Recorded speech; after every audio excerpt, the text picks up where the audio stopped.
You remember watching Saturday morning cartoons and catching yourself singing along with the commercials? Then came the bump, bruises, and promise of mischief until sundown. Later in the day, you went to the supermarket and asked your parents if you could have what you saw on TV. Pocket change jingled with the possibility of buying a pack of Topps baseball cards, and that felt priceless. Saturdays weren't just a day off. They were a portal into freedom, fun, and the simple joys that made growing up in the 1960s unforgettable. Be sure to stick around for the last one, because you saw what made your parents laugh on Saturday nights. Saturday morning cartoons. You leaped out of bed as soon as the sun rose, poured yourself towering bowls of Captain Crunch or Sugar Smacks, and plopped down in front of your family TV, often still in your pajamas. You watched Magilla Gorilla cause chaos at Mr. Pebble's pet shop. The Jetsons showed you the space-age future. Tom and Jerry's endless chase scenes and violence had you laughing out loud. Although technically not cartoons, Lassie taught you about loyalty and bravery. Soupy Sales kept you laughing with his zany antics and pie throwing. Commercial breaks were filled with all the things you didn't know you wanted, and you begged your parents for them later. Those Saturday mornings felt like heaven for you.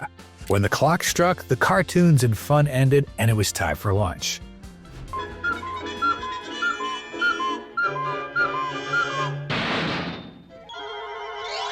Chores. At the risk of losing a few of you, you remembered the chores you had to do. Saturday mornings weren't all cartoons. At some point, your mom and dad would shout, "This house isn't going to clean itself," or they demand you go clean your room. You'd get assigned some dreadful task, dusting furniture, raking leaves, pulling weeds, or grabbing a broom and sweeping the linoleum floor. Perhaps you were responsible for emptying the fireplace ashes. Sure, it stunk, but there was an unspoken deal. Do your chores and you could do what you wanted. The moment your work was done, you went off to play. You'd grab your bike, meet up with the neighborhood kids, and vanish into a Saturday afternoon adventure. Those few hours of freedom were hard-earned and set you up for a good work ethic.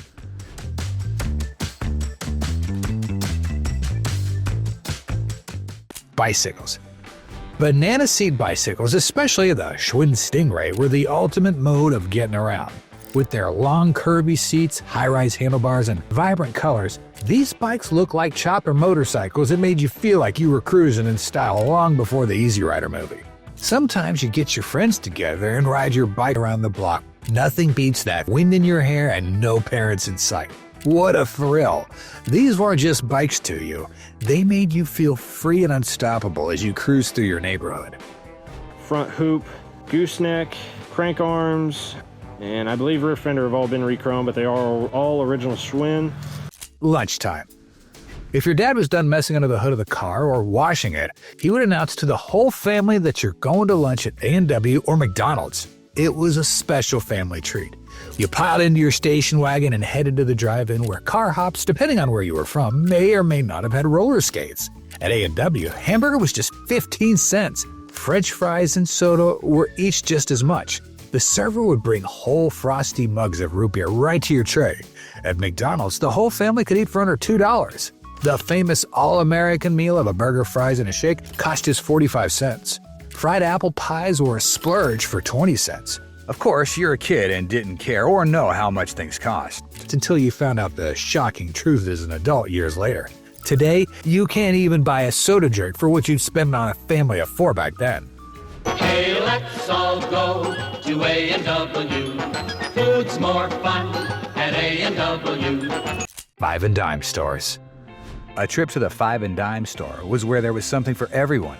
The big names were S.S. Kresge, later known as Kmart, Grant's, McCrory's, Ben Franklin, and the largest of them all was Woolworth's. The wooden floors creaked under your feet as you wandered the narrow aisles, discovering these treasure troves packed with everything a family could want. Toys, china, glassware, school supplies, shoes, Christmas ornaments, and candy. You name it, they had it, all at prices that made your parents smile. You pointed at the glass cases filled with penny candy while your mom browsed through fabric bolts and your dad examined the hardware section. Many stores included lunch counters where your family could grab a quick bite, making it a complete afternoon adventure. These weren't just stores to you, they were community gathering places where your neighbors caught up and you learned the joy of finding something special for just a few cents.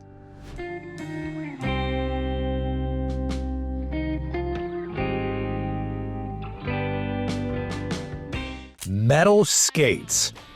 You hadn't truly known the danger until you'd gone down a hill on metal roller skates strapped to your sneakers.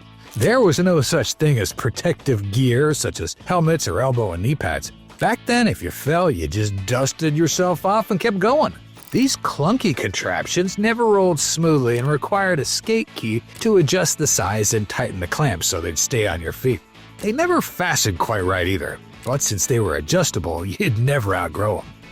Piece of string around this and wear it around their neck, because if you don't have it, you can't put the skates on. Juice-flavored drinks. In the afternoon, you went out to play with your brothers, sisters, or any of the neighborhood kids. After running through sprinklers, riding bikes, and skating, your mom called you over. She'd appear at the screen door holding a pitcher filled with Kool-Aid, Tang, or Hawaiian Punch. It didn't matter which one. You took a glass and chugged it down. Your mom noticed it stained your upper lip and asked to see your tongue. It was bright red and she got a chuckle. In that moment, you were refreshed, revived, and ready to get back outside to continue playing until she called you back again. I remember how she'd mix a big pitcher full. Kool-Aid was so good, and it's still as delicious as ever. Saturday afternoon movie matinees. What else was there to do? If you managed to be bored on a Saturday afternoon, your local movie theater was the place to escape the heat for a few hours. You'd round up a few friends, dig for change in your couch cushions, and head downtown for the weekly matinee. The average price of a ticket was $1. For a few cents more, you could get a box of Milk Duds or a frosty bottle of Orange Crush. The theater was filled with squirming, chattering kids, sticky floors, and the smell of buttered popcorn. The films, westerns, Elvis musicals, monster flicks, or old Disney re-releases like Old Yeller and Swiss Family Robinson. Sometimes they ran a double feature or tossed in a cartoon short like Merry Melodies with Bugs Bunny. You might leave teary-eyed or wired with excitement. Walking home in the afternoon sun, retelling every scene to each other was part of the fun. Baseball cards. Baseball was everything for many boys. It was a national pastime that consumed your summer days in playground conversations. Topps trading cards were prized possessions. A pack was 5 cents from the 5 and dime store. You unwrapped the pack and saw which 5 cards you got. You chewed on the stick of bubble gum that was in the pack. You carelessly flipped them against walls, clipped them to your bike spokes with clothespins, or stuffed them in your pockets to play games with each other. You traded them like commodities, studied every stat, memorized batting averages without realizing you had a beautiful mind. Those simple, rectangular pieces of cardboard were your connection to heroes like Mickey Mantle and Willie Mays. If only you had just taken good care of them. Oh well. I'm going to try to show you how to flip cards using colors.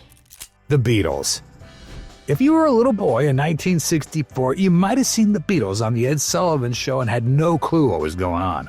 Girls in the audience screamed so loudly they were ready to faint. You might have had older sisters who were glued to the screen, shrieking along with everyone else. A year later, they performed at Shea Stadium. Girls collected every magazine featuring their faces. Young men got haircuts that looked like they were cut with a mixing bowl on top of their heads. They wore stylish boots and collarless jackets. All this attention for 4 guys from across the pond with funny accents and singing catchy songs. Go figure. There was no denying, though, that they were extremely popular. They weren't just a band. They changed an entire generation how they dressed, talked, and thought. What seemed like crazy hysteria to you as a kid for young people to discover their voice and style completely separate from their parents. 60 years later, Barbara Kizik-Langen remembers being there like it was yesterday. There's nothing that can compare to it. Jiffy Pop Popcorn. If you didn't have microwaves to make popcorn, you had something even better. Jiffy Pop. Your mom showed you how it was done. Carefully placing that flat aluminum pan on the stove and turning up the heat while you waited for the magic to begin. First came the gentle sizzling, then those telltale pops that started slow. Soon, the pops were faster and louder as she slid the pan back and forth. You'd watch mesmerized as the silver dome slowly expanded, growing bigger and bigger until it looked ready to explode. When it was finally done, your entire kitchen was filled with this incredible buttery aroma that made your mouth water. Your mom carefully tore open the foil top to reveal the fluffy popcorn inside. It wasn't just about making popcorn. The fun was in seeing how it was done, which turned a simple snack into a family event that everyone enjoyed. Jiffy Pop! Jiffy Pop, Jiffy Pop, the magic perfect treat. As much fun to make as it is to eat. Dinner. Saturday nights capped off your weekends perfectly. Your mom would make something from the groceries she bought at the A&P, maybe fried chicken with green beans, spaghetti and meatballs, or pork chops with baked potatoes. The whole family sat around the dining room table using your everyday dishes, sharing stories about your week with the smell of home cooking filling your house. Your dad was casual since he wasn't wearing his work clothes, and you changed out of your play clothes into something clean. It wasn't as formal as Sunday dinners, but it was special in its own way. Just your family together, enjoying good food in each other's company before settling in to watch TV together.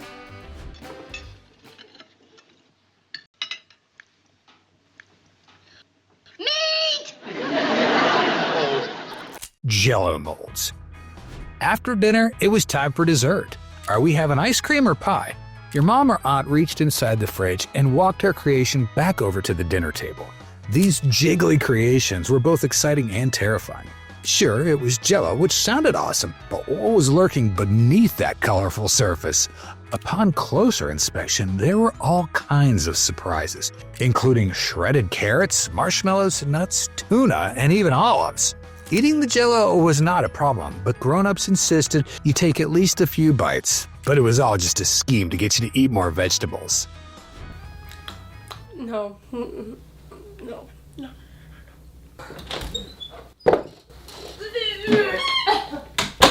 Bath time. For your family, bath night wasn't a nightly affair, it was a Saturday night main event. After a long day of cartoons, chores, and outdoor play, it was time for you to get cleaned up for church tomorrow. That usually meant one of two things for you: a soak in a warm tub, or if you had siblings, waiting your turn and hoping the water was still warm. The bathroom steamed up, your rubber ducky toy floated around, and someone always complained about who used the last towel. Your mom scrubbed you down like the family dog, inspected behind your ears and under your fingernails. Your hair got washed with the same bar of ivory soap, usually followed by a painful comb out and the dreaded bowl cut trim courtesy of Dad because he didn't want you looking like a hippie. You were scrubbed, lotioned, and ready to watch what was on TV. There you go. Now that's not so bad, is it? Saturday night TV variety shows. Saturday nights were made for the whole family to stay in. After dinner, your family gathered in your living room, often on shag rugs or floral couches, and flipped on the TV. Variety shows ruled the airwaves. The Lawrence Welk Show had its champagne bubbles and accordion-led polkas, which delighted your grandma but bored you as a kid. The Jackie Gleason Show might follow with Laughs from the Honeymooners. Sometimes your nights ended with reruns of The Ed Sullivan Show, where you might catch the Beatles, Topo Gigio, or Plate Spinners. Your parents laughed, you got sleepy, and someone was already fast asleep on the floor in front of the TV set. I'm going to the moon! There you go. Did anything else come to mind about growing up in the 60s? Share your experience in the comments below. If you like this video, check out some more. YouTube thinks you'll like the next one.